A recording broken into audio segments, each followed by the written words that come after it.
मंदिर में घंटी बजाने वाले लोग सत्ता की कुर्सी संभाल रहे हैं। नमस्कार, आप देख रहे हैं न्यूज 4 नेशन और मैं हूं प्रियदर्शन। बिहार के सवर्णों को अंग्रेजों का दलाल और मंदिर में घंटी बजाने वाले यानी कि जो देश के राज्य के ब्राह्मण हैं उस समुदाय को लेकर के अपमानित और विवादास्पद बयान देने वाले बिहार सरकार के मंत्री आलोक मेहता ने कई तरीके से बिहार के सवर्णों पर निशाना साधा है। उन्होंने बिहार के सवर्णों को के खिलाफ संगठित होने की अपील की है। जी हां, उन्होंने एक प्रकार से अपील की है कि तो तमाम लोग हैं वो बिहार के सवर्णों के खिलाफ संगठित होइए और 10% वालों के खिलाफ संगठित होकर के अपने संघर्ष को आगे बढ़ाएं।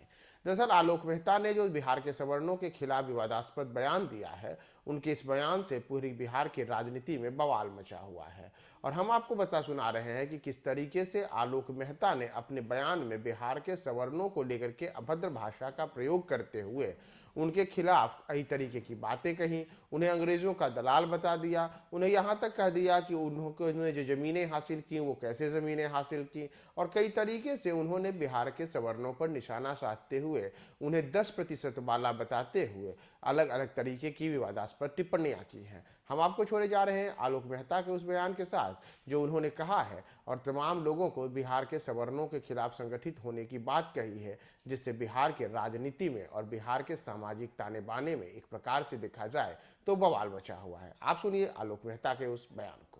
जिसकी चर्चा भूदेव चौधरी जी ने की कि जिसको देख के आप समझ सकते हैं कि ये जगदेव बाबू के उसी 90% लोगों के हिस्सा है।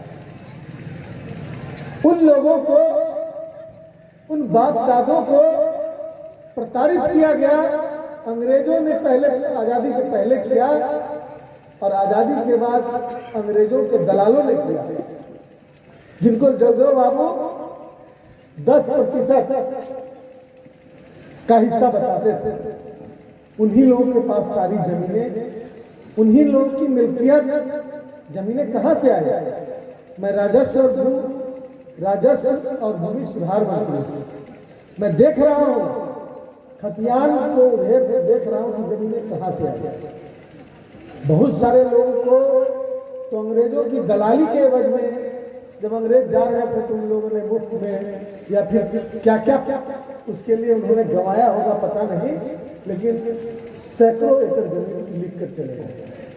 लेकिन जिनको जमीन नहीं थी, कम भूमि थी, मेहनत कश किसान, मेहनत कश मजदूर, ये तमाम लोग उनके शिकार थे जिनके पास जमीनें चली गई। आज भी जमीन एक महत्वपूर्ण मुद्दा है जिसकी वजह से समाज में डिस्टर्बेंस रहता है। बिहार की 50% से ज्यादा हत्याएं जमीन विवाद में होती है। आपका बेटा उस विभाग का, आपका भाई उस विभाग का मंत्री बनाया गया जिस विभाग में आप लोगों की समस्याएं ज्यादा है। तो मैं हर जगह हिदायत दे रहा हूं कि आप लोग अपने परिवार में बंटवारा कर ले समय पर, ताकि आगे आने वाले दिनों में जो हमने व्यवस्था बनाने का सोच रखा है उसमें सबकी जमीनें क्लियर हो जाए, आपस में नहीं लड़े। जिनसे लड़ना है उनसे लड़ाई जगदेव बाबू लड़ रहे थे। संगठित होइएगा तो आप भी लड़िएगा, लेकिन आपस में मत लड़िए। आपस में लड़ने से कई तरह की एकता खंडित होती है। आज राजनीति इतनी राजनीति का महत्व बहुत बढ़ गया है, लेकिन हमारे लोगों को ये समझाया जा रहा है, हमारे लोगों को मन में राजनीतिज्ञों के प्रति नफरत पैदा किया जा रहा है। और खुद क्या कर रहे हैं? मंदिर में घंटी बजाने वाले लोग सत्ता की कुर्सी संभाल रहे हैं। उत्तर